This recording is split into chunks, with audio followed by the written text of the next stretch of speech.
নমস্কার বন্ধুরা, সকালের টিফিন নিয়ে হাজির আমি ইন্দ্রাণী।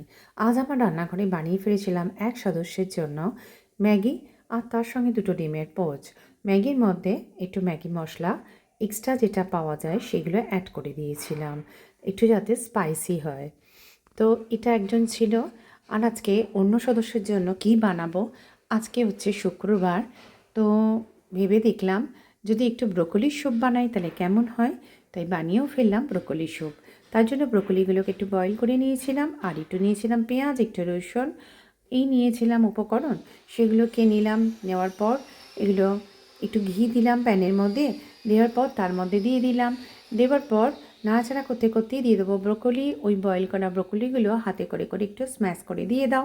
দেওয়ার পর এবার পরিমাণ মতো একটুখানি জলে গুলে দাও কর্নফ্লাওয়ার, যেটা স্যুপের মধ্যে দিতে হয় অথবা দুধ দিতে হয়। আমি আজকে একটু কর্নফ্লাওয়ার দিলাম, যেটা দেওয়ার পর দেখো এরকম নাড়ছি, নাড়তে নাড়তে এবার যেটা করলাম, জলের মধ্যে ওই কর্নফ্লাওয়ারগুলো জলের মধ্যে একটা ডিম নিয়ে ফাটিয়ে দিয়ে দিলাম।